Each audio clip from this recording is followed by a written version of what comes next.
आज हमारा zoom session day 6 है। और आज का हमारा जो टॉपिक है वो है लिसनिंग ए। ठीक है, ओईटी लिसनिंग ए के बारे में आज हम सीखेंगे।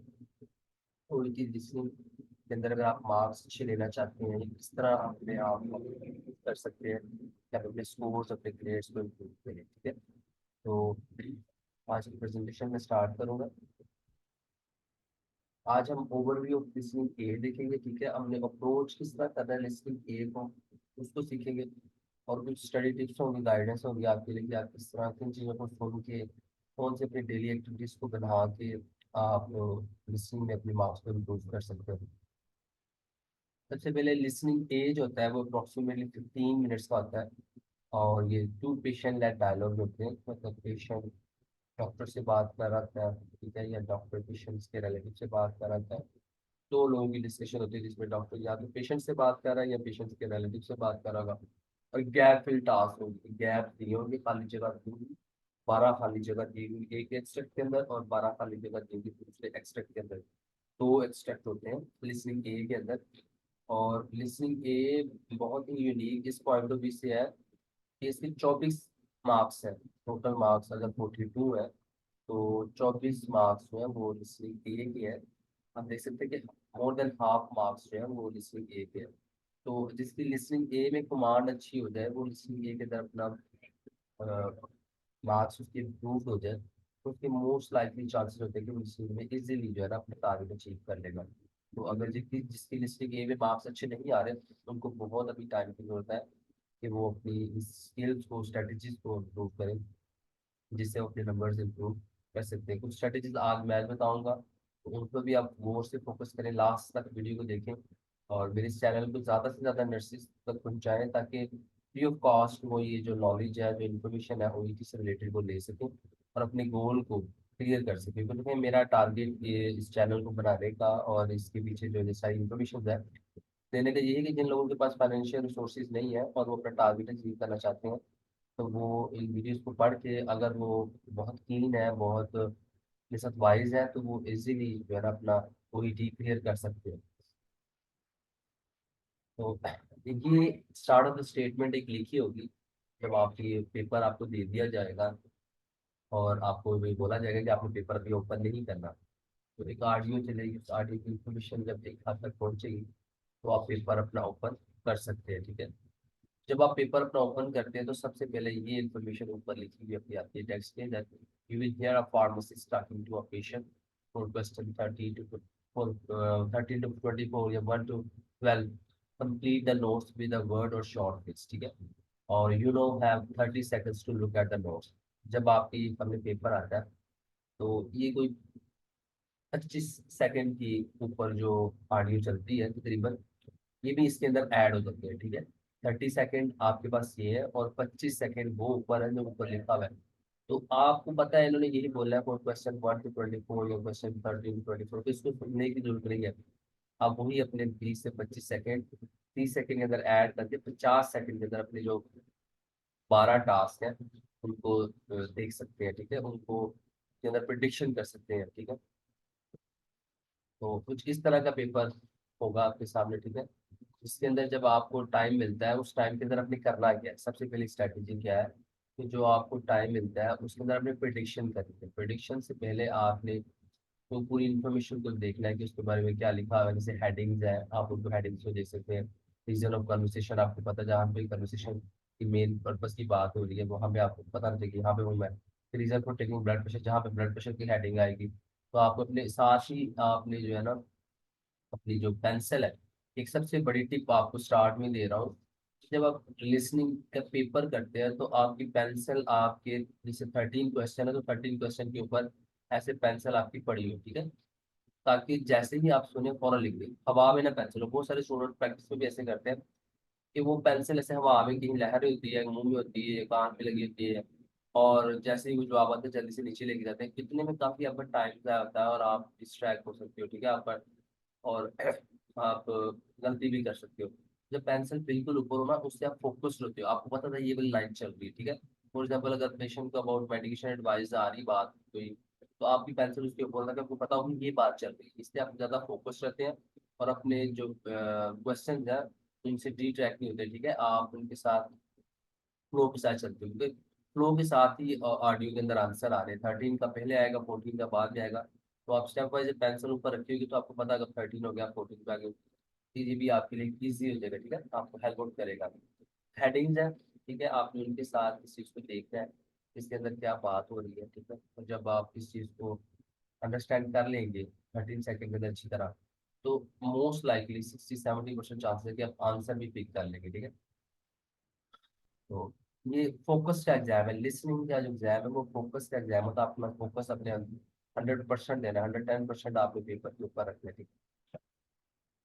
अब देखिए, आप जब प्रिडिक्ट करते हैं, फॉर एग्जाम्पल, एक तो अपने हेडिंग्स नोट कर दिए, सबसे ऊपर हेडिंग में क्या लिखा हुआ है, और उसके बाद जो खाली जगह है, ठीक है, उसके अंदर आपने प्रिडिक्शन करनी है कि इसके अंदर क्या आ सकता है। जैसे अभी इसी में हम देख रहे हैं, patient asking for advice about medication dash give patient remedial last week. It's mean कि कोई हेल्थ केयर प्रोफेशनल है, कोई भी हो सकता है, वो डॉक्टर हो सकता है, वो नर्स हो सकता है, वो फार्मासिस्ट हो सकता है, किसी एक ने उसको रेमेडियल मेडिसिन दी है लास्ट वीक में, ठीक है। तो अब जब हम सुन रहे होते तो हमें पता होगा कि हमने यहाँ किसी प्रोफेशन का नाम लिखना है। ये फायदा होता है जब आप 30 सेकेंड वाइजली यूज करते हैं, आप सेंटेंस स्ट्रक्चर को पढ़ लेते हैं, आपको आइडिया हो जाए यहाँ पे नाउन आना है, वर्ब आना है, ताकि जब आप ऑडियो सुन रहे हो तो आपको पता हो कि आपने एग्जैक्ट उसी चीज को लिखना है जो उसके ऊपर उसके अंदर आनी है, ठीक है। सेम सेकंड में देख लें कि अब उसमें लिखा हुआ है कि डैश राइजिंग स्टेडली। तो ऊपर ब्लड प्रेशर की बात हुई है, नीचे कोई ऐसा चीज होगी, हार्ट रेट हो सकता है, कुछ भी हो सकता है, ब्लड प्रेशर भी हो सकता है। ये हमें प्रिडिक्ट करना है, ठीक है। हमने हेडिंग्स को, जब हेडिंग को सही तरह पढ़ा है, हमने खाली जगह से पहले खाली जगह बाद क्या लिखा है, तो हमारे माइंड को क्लिक होना चाहिए कि यहाँ पे क्या आ सकता है। ऊपर ब्लड प्रेशर की बात हुई है तो नीचे यहाँ ब्लड प्रेशर होगा या हार्ट रेट होगा, उससे रिलेटेड अगर कोई चीज़ एग्रीवेट हो रही है तो वो लिखी होगी। तो ये एक प्रिडिक्शन करने का ये मकसद होता है कि जब आप 30 सेकेंड है, जिसको 50 सेकेंड मैंने आपको बताया आपने कैसे बना देंगे। तो जब आप 50 सेकेंड के अंदर अच्छे तरीके से अपनी प्रिडिक्शन करेंगे, खाली जगह के अंदर आपको आइडिया हो जाएगा कि क्या आ सकता है। जब आप लिसन करेंगे तो एग्जैक्ट वो वर्ड पिक करना आपके लिए आसान हो जाएगा। अब इसको, ये जो हमने एक स्ट्रेटेजी देखी है, तो मैं आपको दिखा रहा हूँ कि देखिए नीचे इधर लिखा हुआ है कि पेशेंट कहता है कि आई वॉज वॉन्डरिंग। तो आई वॉज वॉन्डरिंग मीन कि जिसको आस्किंग फॉर एडवाइस, ये पैराफ्रेजिंग लैंग्वेज है। ये आपने बहुत सारा देखना है, क्योंकि ओईटी लिस्टिंग के अंदर जो क्वेश्चन पेपर है, फॉर एग्जाम्पल ये आपका पेपर है, इसके अंदर जो लैंग्वेज यूज हो रही है वो फॉर्मल लैंग्वेज होगी, ठीक है। Asking for advice formal word है, और आई वॉज वॉन्डरिंग ये इनफॉर्मल लैंग्वेज है एडवाइस को ढूंढने की, ठीक है। तो आपने जब भी लिसनिंग करनी है, आप चैनल्स में रिकमेंड करूंगा लास्ट में लिसनिंग ए के लिए, उन चैनल्स को आप सुनते हो तो आपने अपने कानों को ट्यून करना है कि इनफॉर्मल लैंग्वेज में किस तरह बोलते हैं, ताकि आप क्वेश्चन के अंदर स्टिक रहो और आपको पता हो कि आपकी पोजीशन किधर है, आपकी पोजीशन लूज ना हो पेपर के अंदर, ठीक है। If you could give some advice about these tablet, आगे देखिए मैंने एडवाइस का लफ्ज भी यूज कर दिया, ठीक है। आस्किंग फॉर वॉन्डरिंग, ठीक है। If you could give me some advice about these tablet that that the GP gave me last week. अब लास्ट वीक हमारे पास उधर एक है, इधर हमारे पास देखिए, जहाँ लास्ट वीक आएगा हमें पता होगा, इधर भी लास्ट वीक लिखा था, तो हमने फॉरन इधर उसने देखा रेमेबल का नहीं यूज किया वर्ड, उसने टैबलेट का वर्ड यूज किया, ठीक है। तो आपने मालूम, आप कुछ लोग स्टूडेंट होंगे वो रेमेबल ढूंढ रहे होंगे कहाँ रेमेबल का जिक्र आएगा तो मैं लिखूंगा। तो रेमेबल का तो जिक्र आया नहीं है, जिक्र आया टैबलेट का और लास्ट वीक का, ठीक है। तो ये हमारी जो थी ना, पहले के की वर्ड्स थे जिनको पिक करके हमने फिर आंसर लिखा था, और आंसर क्या आ रहा था, जीपी, ठीक है। ये हो गया हमारा एक। सेकंड 14 में देखिए, जैसे मैंने आपको पहले बताया था कि हमने प्रिडिक्ट करना है। ये तो काफी इजी था कि हम ब्लड प्रेशर इसमें प्रिडिक्ट कर सकते थे। अगर ये ब्लड प्रेशर से हट के कुछ और भी होता तो हमें पता नहीं चलता कि इधर जो वर्ड इधर ऑडियो में यूज करना है हमने वही लिखना है, ठीक है। जैसे ठीक है, pharmacist what tablets are you taking, I have used box here, there are or Ramapis, is that how you say? That's right. Do you know why the GP put you on Ramapis? आपको पता है कि GP ने क्यों आपको prefer किया? तो वो बताता है yes my blood pressure has been climbing steadily. तो क्लाइंबिंग स्टेडीली उसने राइजिंग को क्लाइंबिंगली लफ्ज यूज कर दिया है। तो इस तरह की सिलेबस लैंग्वेज के लिए आगे जाके ना मैं आपको 4 स्ट्रेटेजीज भी सिखाऊंगा कि जब आपने क्वेश्चंस को अटेम्प्ट करना है तो कौन सी स्ट्रेटेजी आपके जहन में होनी चाहिए। हर क्वेश्चन को अटेम्प्ट करने से पहले वो चारों स्ट्रेटजीज आपके जहन में हो। इससे क्या होगा कि आपको इजीली हो जाएगा अपना आंसर पिक करना। ये थोड़ा सा आपको डिस्क्रिप्शन बताया कि किस तरह नीचे मैंने आपको स्क्रिप्ट लिखा हुआ है, ताकि आप अंडरस्टैंड कर सके किस तरह आपने क्वेश्चन के साथ स्टिक रहना है। ठीक है, जहाँ पे जैसे बात आ रही है कि reason for taking blood pressure medication, ठीक है, इधर वो बता रहा है कि they are tolerable, is that how you say that's what do you know why the GP put you on Ramipril. ठीक है, तो वो बता रहा है कि ब्लड प्रेशर। अब जहाँ पे वो बता रहा है कि do you know why the put you on Ramipril, तो ये रीजन है। आपने रीजन वर्ड लफज यूज नहीं हुआ, लेकिन जैसे ही इस चीज का जिक्र आएगा कि why the GP put you on Ramipril, तो ये एक रीजन है, आगे रीजन आएगा। ठीक है, रेमेपिल मेडिकेशन है, उसके ऊपर अगर पुट किया तो उसकी वजह क्या है। तो इस तरह आपने अपने कीवर्ड्स को याद रखना है जब आप लिसनिंग ए को कर रहे हो। इस तरह ये आप फोकस्ड रहेंगे। और आपने पेंसिल अपनी, मैंने आपको बताया, क्वेश्चन के ऊपर रखनी है। अब एक और एग्जाम्पल है, इसमें भी हम देखते हैं क्या है। देखिए, side effect patient experiences after taking Ramipril. अब फीलिंग डैश, यहाँ पे ये बहुत इंपॉर्टेंट चीज है कि देखिए, फीलिंग के बाद हमें पता होना चाहिए कि यार कोई ना कोई एडजेक्टिव आना है, क्योंकि जिस चीज के लिए वो फील कर रहा है आगे उसकी तारीफ या उसकी वजाहत उसने करनी है। जो नाउन है उसकी वजाहत वजाहत करनी है। नाउन की वजाहत किस तरह होती है, एडजेक्टिव के साथ। तो कोई ना कोई सिम्टम होगा, ठीक है, तो फीलिंग किसी चीज की सिम्टम जो उसको फील करवा रहे हैं उसकी होगी। ठीक है, तो ये हमारी प्रिडिक्शन करने का फायदा ये है कि हम जब इसको 30 सेकंड में वाइजली पढ़ते हैं, तो हमें आइडिया, हम छोटा सा लिख सकते हैं कि यहाँ पे वर्ब आ रहा है, ए आ रहा है। ठीक है, अपने जहन में लिख रही है, साइड पे लिख रहे हैं पेंसिल के साथ, बिल्कुल लाइट सा। और सेम आगे देखिए, heading dash for the past, इधर भी नाउन फ्रेज है, दिस फीलिंग डिजी। ठीक है, अब आप देखें कि pharmacist can you tell me a bit about what's happening, how do tablets make you feel. अब जहाँ पे फील की बात आई, हमें तभी एक्टिव हो जाना है कि यार आगे फीलिंग, फील हमने देखा था, तो फीलिंग से रिलेटेड आगे बात आ रही है। तो हमारा पेंसिल खाली जगह के ऊपर होनी चाहिए, और हम साथ साथ देख रहे हो कि फीलिंग की बात क्या है। After start taking them a few day ago was when I started on them, I started feeling, तो एग्जैक्ट फीलिंग वर्ड यूज किया। 90% देखिए होता ये कि सिनोनिमस लैंग्वेज यूज होती है, लेकिन बहुत सारी जगहों पे आपकी जगह लक अच्छी है, पेपर अगर इजी बना हुआ है, तो उसमें देखिए स्ट्रेट फॉरवर्ड वर्ड भी यूज किए हुए हैं। ठीक है, तो नेक्स्ट हम देखते हैं हेडिंग।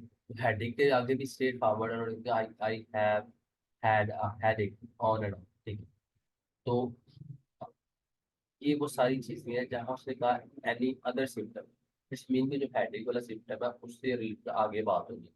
ऊपर हम देख रहे हैं 18 में फीलिंग इजी आ गया हमारा। सेकंड सिम्टम फिर हेडेक है, तो हेडेक की फर्दर डिस्क्रिप्शन इसके अंदर होगी कि हेडेक क्या है। तो वो उसने आगे जाके बताया है कि हेडेक ऑन एंड ऑफ। चलिए, अब हम आपको थोड़ा सा बताते हैं कि लिसनिंग पार्ट के का जो फॉर्मेट है उसमें मोस्टली पैराफ्रेज होता है। कुछ क्वेश्चन जैसे मैंने आपको ऊपर दिखाया भी है कि उसमें पैराफ्रेजिंग लैंग्वेज होती है। आपको word word for word same to same बहुत कम सुनने को मिलेगी, ज़्यादातर पैराफ्रेजिंग लैंग्वेज यूज हुई होगी। जो इनफॉर्मल लैंग्वेज है, जो पेशेंट्स के रिलेटिव या पेशेंट बात करने के लिए नॉर्मल लैंग्वेज यूज करते हैं, वो होगी। और पेपर के ऊपर फॉर्मल लैंग्वेज होगी, जो डॉक्टर्स या रिटर्न हमारी एकेडमिक राइटिंग होती है उसमें हम वर्ड्स यूज करते हैं। आप पेनलाइज नहीं होंगे, आपकी spelling mistakes, if the mistakes are minor and do not change the meaning. अगर कोई वर्ड है जिसका मीनिंग चेंज नहीं हो रहा, जैसे कि आप देखें कि ठीक है, जिसमें मीनिंग चेंज नहीं हो रहा, जैसे डबल ए डबल एल है या डबल एस है, for example if the word is spelled with 2 L. ठीक है, तो अगर आप एक एल लिख देते हैं तो वो एक्सेप्टेड है। ठीक है, लास्ट में डबल एल आता है तो आप पैरेलल जैसे वर्ड होता है, तो PARA डबल एल, तो आप एक एल लिख देते हैं तो वो आपके स्पेलिंग मिस्टेक नहीं कर रहा या डबल एस है फॉर एग्जाम्पल, तो अगर आप एक एस लिख देते हैं तो उसके भी आपके नंबर जो है वो काट नहीं होंगे, उसके नंबर आपके काटे नहीं जाएंगे। तो you need to write down the exact word और phrase that you hear of the exact extract. आपने, अगर आपके फॉर एग्जाम्पल आपने exact meaning same to same जैसे आप सुनते हैं ऑडियो में, आपने वही वर्ड लिखना है। हाँ हाँ, अगर आपके जो वर्ड है जिसके मीनिंग स्पेलिंग डिस्टोर्ट हो रहे हैं, जिससे उसका मीनिंग ही बदल रहा है, ठीक है, उसका मीनिंग ही टोटली चेंज हो रहा है, तो फिर आपके नंबर कट जाएंगे। जैसे अगर आप मलेरिया के वर्ड है, तो आप उसमें एल की जगह के लिख देते तो केरिया बन जाएगा। वो तो टोटली उसका मतलब चेंज हो रहा है ना। अगर मलेरिया में अगर कोई आई या ए कम हो जाता है तो वो अगर वर्ड्स मलेरिया स्पेलिंग दे रहा है तो आपको ठीक हो सकते हैं, लेकिन अगर आपने एल की जगह के लिख दिया तो वो टोटली उसकी मीनिंग चेंज हो जाएगी। ये आपने ख्याल रखना है कि ऐसे वर्ड जो अगर आप लिख रहे हैं तो बहुत केयरफुली आपने स्पेल करना है, क्योंकि 90% स्टूडेंट्स जो है वो बहुत जो अच्छे होते हैं वो पिक करना शुरू तो कर लेते हैं कि क्या सुना उन्होंने, लिखते वक्त वो गलती करते हैं। जब वो लिखते वक्त जल्दी में गलती करते हैं तब उनके नंबर कम आते हैं। अच्छा जी, अब हम स्ट्रेटेजी नंबर 1 के बारे में बात करने लगे। स्ट्रेटेजी नंबर 1 में क्या है? Predict the answer by looking at the words directly before and after the blank. ठीक है, मैं एक ऑडियो भी प्ले करूंगा, किसी ने भी आंसर करना है तो वो जो है वो मैसेज उसका देगा। और ठीक है, वाइज मैंने बंद की क्योंकि लिसनिंग का टेस्ट हम कर रहे हैं तो ये इजी होगा सबके लिए अंडरस्टैंड करना इसके साथ।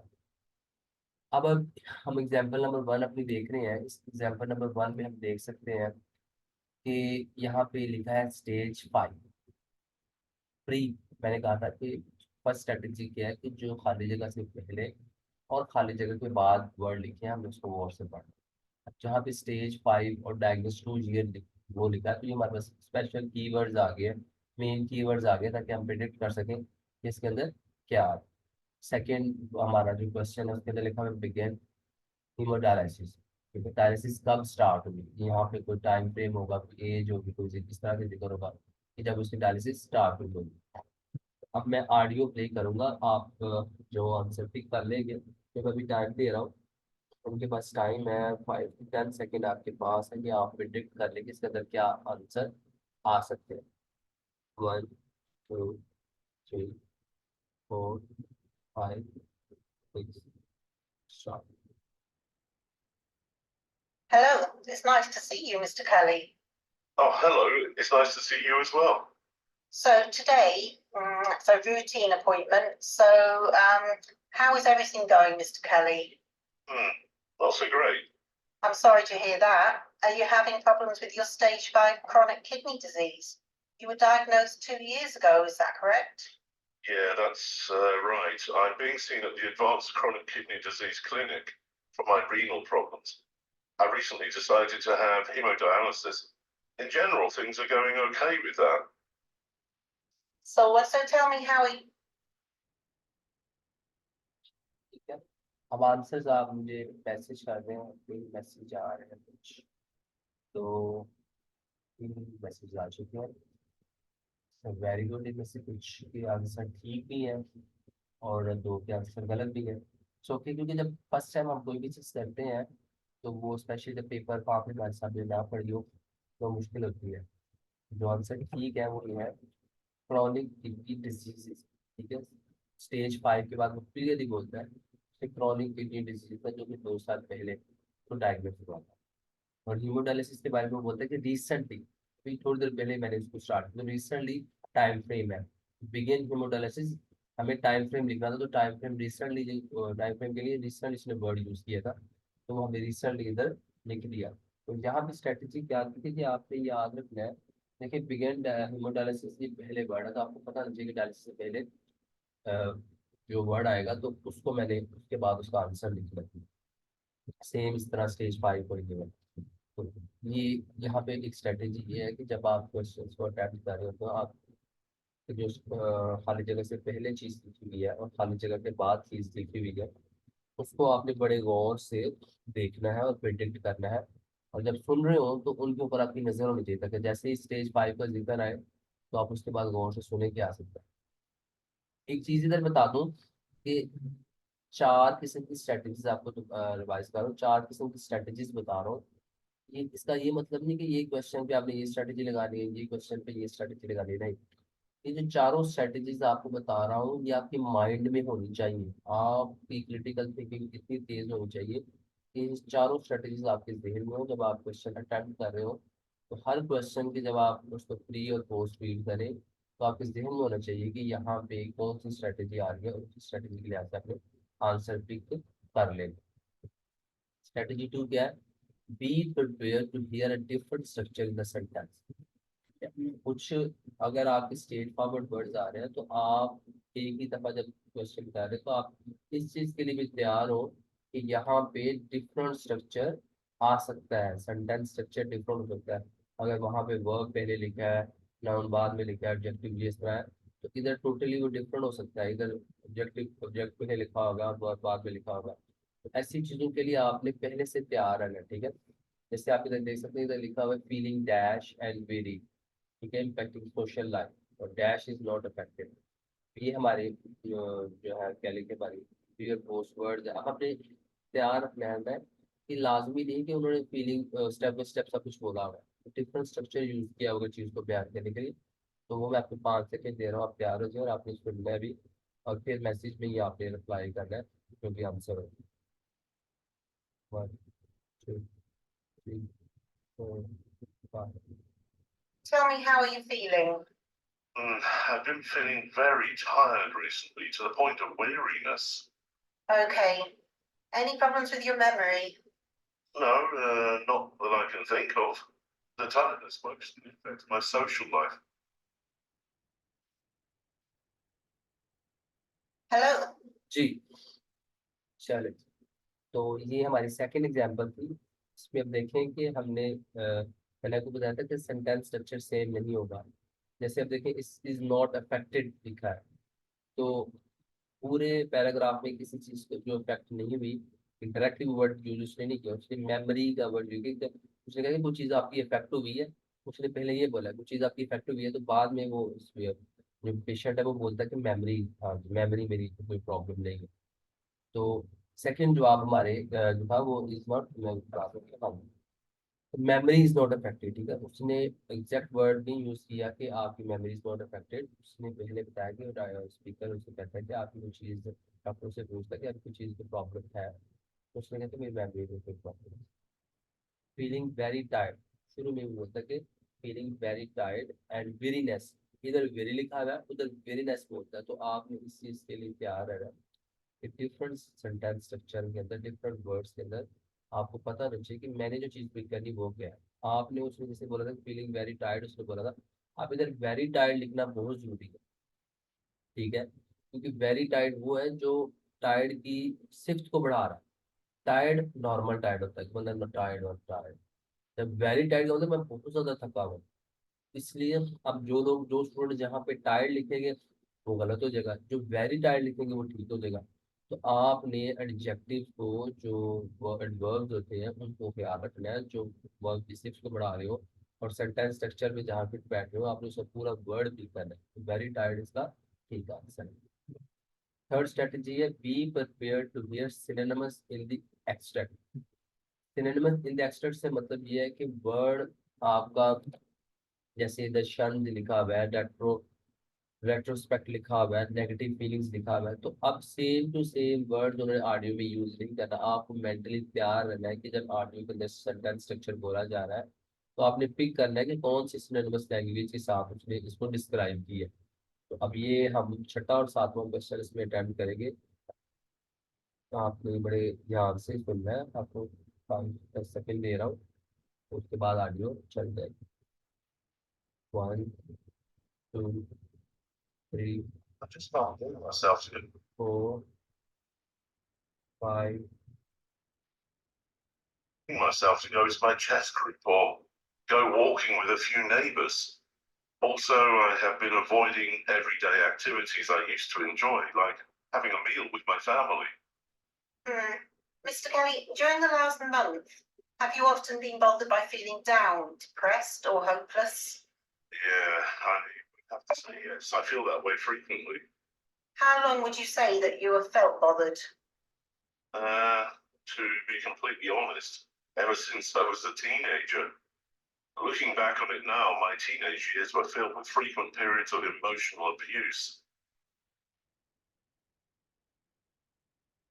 हाँ जी, इसमें जो मैसेज, अच्छा मैसेज का वेट कर रहे हैं, अभी तक किसी ने इसका रिप्लाई नहीं किया। तो देखें आपने यहाँ पे देखना कि अब शंस वर्ड यूज नहीं होता, तो आपको पता होना चाहिए कि शंस का मीनिंग क्या हो सकता है। तो शन अगर का जो मीनिंग है उस लिहाज से उसने किस चीज़ को अवॉइड किया। ठीक है। तो यहाँ पे शंस, शंस होता है अवॉइड, सॉरी मैंने खुद ही बोल दिया आपको। तो शंस होता है किसी चीज का ना करना या ना होना, तो रुक जाना, किसी की रुकावट आ जाती। तो नेगेटिव फीलिंग्स के लिए उसने कौन से वर्ड यूज किए, ट्रेस्ट के लिए उसने कौन से वर्ड यूज किए। तो यही आपकी प्रैक्टिस है मोस्टली जब आप लिसनिंग का पेपर करते हैं। ओईटी पे जो है ना बहुत ज़्यादा, यूट्यूब पे ओईटी लिसनिंग के पेपर पढ़े हैं। मैं भी रिसेंटली आप सबके लिए ना, मैंने एक चीज़ अभी एडिशनली आप लोगों के लिए ऐड कर रहा हूँ। मैसेज अभी तक किसी का नहीं आया आंसर था, लेकिन उस दौरान मैं एक बात बता दूं आपको कि मैं स्टूडेंट्स को ये बताना चाहूँगा कि लिसनिंग के लिए जो प्रैक्टिस करते हैं ना यूट्यूब पे, देखिए यूट्यूब पे वो प्रैक्टिस करते हैं, उनको सारा जो पेपर होता है वो स्क्रीन में नजर आ रहा था, वो हार्ड कॉपी में उनके पास नहीं होता। तो उनकी जो प्रैक्टिस है वो इतनी वैलिडेट नहीं है, वो एग्जाम में वो इतनी हेल्पफुल नहीं होगी। तो मैंने अभी रिसेंटली ना इस चीज़ पे काम किया, तो मैं चाह रहा हूँ कि वर्ड के जो वर्ड के ऊपर आपका क्वेश्चन पेपर है ना वो मैं आपको शेयर कर दिया करूँ लिसनिंग के साथ, और आप उसको डाउनलोड करके प्रिंट लेके तब पेपर को अटेम्प्ट करें। ठीक है, अगर किसी को जब मेरी ये बुक कंप्लीट हो जाएगी लिसनिंग की, तो वो किसी को बुक चाहिए होगी तो वो भी मैं सेंड कर दूंगा। तो वो आपके लिए हेल्पफुल होगा। जो लोग प्रैक्टिस करते हैं ना स्क्रीन के ऊपर, वो ठीक है, उनकी स्किल डेवलप तो हो रही है थोड़ी सी, लेकिन वो एग्जाम डे पे उन चीज़ों को स्पेस अगर डिफरेंट होता है तो वो मिस्टेक कर सकते हैं। जब उनकी प्रैक्टिस के अंदर भी यही प्रैक्टिस होगी कि हार्ड कॉपी उनके सामने पड़ी होगी, हार्ड कॉपी पे वो प्रैक्टिस कर रहे होंगे। तो ये दो आंसर आ गए हैं, चलो हम जवाब देखते हैं साथ में। तो देखा, शंस फैमिली व्हील, उसने कहा था कि अवॉइडिंग फैमिली व्हील, मतलब वो फैमिली व्हील नहीं ले रहा। ठीक है, और नेगेटिव फीलिंग्स के बारे में उसने डिफरेंट वर्ड यूज किया था कि, और उसने कहा था कि मुझे ये टीनेज से ये प्रॉब्लम है। तो इस तरह आपने इन चीज़ों को तैयार रखना है कि डिफरेंट सिलेबस लैंग्वेज के लिए आपको सुनने के लिए तैयार रहना है। कि ये नहीं कि अगर आप नेगेटिव फीलिंग्स आपने वर्ड हाईलाइट कर लिया और पूरे पेपर में आप ढूंढ रहे नेगेटिव फीलिंग्स का जिक्र नहीं, वो जब ऑडियो चल रही है तो नेगेटिव फीलिंग्स का जिक्र नहीं है, इतनी देर में वो कहाँ से कहाँ चले। तो आपको पता होना चाहिए कि नेगेटिव फीलिंग्स के लिए वो कुछ और वर्ड यूज सकता है, रेट्रोस्पेक्टिव पास्ट स्टडी कह सकता है। नेगेटिव फीलिंग्स के लिए वो बैड थॉट्स कह सकता है। और ट्रेस के लिए कह सकता है कि कुड रूल आउट कह सकता है। डायग्नोज के लिए कह सकता है, या कुछ और वर्ड इस तरह के यूज कर सकता है जो सिनोनिमस लैंग्वेज से मैच कर रहे हैं। तो लास्ट स्ट्रेटेजी हम देखेंगे, जल्दी से इसको क्लोज करेंगे ताकि सारी इंफॉर्मेशन आप तक पहुंच जाए आज की। तो लिसनिंग स्ट्रेटेजी 4 क्या है? Watch for a collective word that may represent a group of word. आपने एक चीज और का ख्याल रखना है कि जब आप इसमें आप क्वेश्चन नंबर 3 को देखेंगे जिसमें रिपोर्ट्स इन जॉइंट्स लिखा हुआ है, ठीक है, अभी इधर रिपोर्ट्स इन जॉइंट्स लिखा हुआ है। आपको 5 सेकंड दे रहा हूँ, ऑडियो में प्ले करूंगा तो आपने सुनना है कि ये क्या कहते हैं। ठीक है, इसमें Okay. Do you remember seeing any blood in the vomit? No, not that I can recall. Have you been experiencing any other symptoms over the past couple of weeks? Yes, I have. For about 2 weeks, I have had these aching pains in my knees, elbows, and wrists. Okay. सो ठीक है, तो exam में audio एक ही दफा play होगी, तो आज भी मैं आपके लिए एक ही दफा प्ले कर रहा हूँ ताकि आप इस चीज़ की याद भी रहे। हाँ जी, रिपोर्ट्स डैश इन जॉइंट्स। तो रिपोर्ट्स डैश इन जॉइंट्स में क्या आ सकता है आपके ख्याल से? कि जॉइंट्स का जिक्र तो हुआ है नहीं। इस चीज के लिए वही बात है कि कलेक्टिवली कोई भी वर्ड यूज कर सकते हैं। अगर उन्होंने जॉइंट्स का जिक्र नहीं किया तो फिर एल्बो नी और उसका जिक्र किया। तो एल्बो और नी में क्या हो रहा था, इसका जवाब इधर आना। तो एल्बो नी में क्या था, एक्टिंग पेन हो रही। तो acting pains in joints, joints का जिक्र नहीं हुआ, जॉइंट्स के लिए उसने नी एल्बो जिक्र किया। इसी तरह और भी बहुत सारे वर्ड्स होते हैं जो कलेक्टिवली डिस्क्राइब कर रहे होते हैं किसी चीज़ को। तो उसके लिए आपने मेंटली तैयार रहना चाहिए। आज की लिसनिंग की जो हमारी क्लास थी उसके अंदर हमने बेसिक बात क्या की है, आपके लिए जो सीखने की चीज़ें क्या है। एक चीज़ तो आपके लिए ये है कि आप जो पता होना चाहिए कि 24 नंबर का पेपर है, तो मैक्सिमम नंबर इसमें से लिए है। दूसरा आपको मैंने बताया था कि किस तरह आप 30 सेकंड को 50 सेकंड में कन्वर्ट कर सकते हैं। ये जो ऑडियो जब यहाँ से प्ले होती है, ये विल हियर अ फार्मासिस्ट, तो इस टाइम को आपने इसके अंदर कंक्लूड करना है, इस पर टाइम ज़ाया नहीं करना, सिर्फ फार्मासिस्ट का नाम पढ़ के आप अपने हेडिंग्स वगैरह पर नोट करें और प्रिडिक्ट करना शुरू कर दें। ठीक है, और ये 4 स्ट्रेटजी, तो मेन 4 स्ट्रेटजीज को दोबारा से रिवाइज कर दूंगा। एक तो ये था predict the answer by looking at the word, पहले